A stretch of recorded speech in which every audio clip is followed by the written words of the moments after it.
నమస్తే అండి. Welcome to చిట్టి ఇంటి వంట. ఈరోజు మన రెసిపీ కొబ్బరి పాల రవ్వ ఉప్మా. రెగ్యులర్ ఉప్మాలు తిని తిని బోర్ కొట్టిందా? మీ పిల్లలు ఉప్మా అంటే పారిపోతున్నారా? ఒకసారి ఈ విధంగా కొబ్బరి పాలు వేసి ఉప్మాని తయారు చేయండి. చాలా కమ్మగా చాలా టేస్టీగా ఉండే ఈ కొబ్బరి రవ్వ ఉప్మాని ఇప్పుడు ఎలా తయారు చేసుకోవాలో చూద్దాం. ముందుగా ఒక మిక్సీ గిన్నె తీసుకుని దానిలో ఒక కొబ్బరికాయ ముక్కలుగా కట్ చేసుకుని వేసి కొద్దిగా వాటర్ని యాడ్ చేసుకుని మెత్తని పేస్ట్లా చేసుకోవాలి. ఈ విధంగా మెత్తని పేస్ట్లా చేసుకున్న తర్వాత దీనిని ఒక బౌల్ తీసుకుని దానిపై ఒక జాలి పెట్టి దీనిలోకి ఈ కొబ్బరి పేస్ట్ని వేసుకుందాం.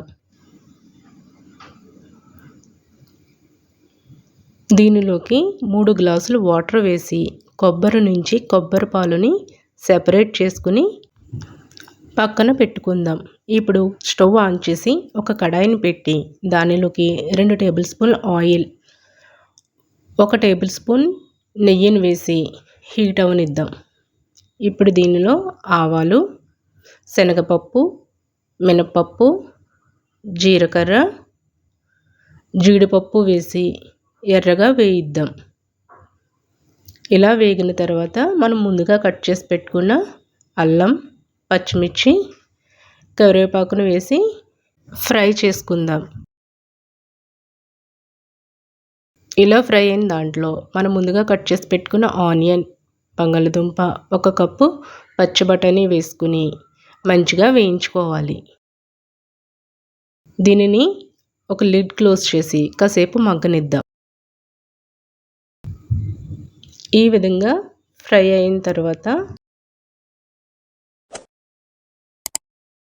మనం ఏ గ్లాస్తో అయితే రవ్వ తీసుకుంటున్నామో అదే గ్లాస్తో 3 గ్లాసుల కొబ్బరి పాలని యాడ్ చేసుకుందాం. ఇప్పుడు దీన్ని మూత పెట్టుకుని కాసేపు మరగనిద్దాం. ఈ విధంగా మరిగిన తర్వాత దీనిలోకి మీ టేస్ట్కి తగ్గట్టుగా సాల్ట్ని యాడ్ చేసుకోండి. సాల్ట్ని లాస్ట్లో యాడ్ చేయడం వల్ల కొబ్బరి పాలు విరిగిపోకుండా ఉంటాయి. ఇప్పుడు ఒకసారి కలిపి మనం 1 కప్పు బియ్యపు రవ్వని యాడ్ చేసుకుందాం.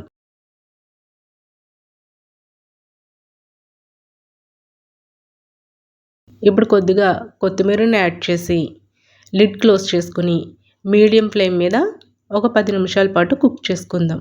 అంతే అండి, చాలా ఈజీగా కమ్మగా టేస్టీగా ఉండే కొబ్బరి పాల బియ్యపు రవ్వ ఉప్మా రెడీ.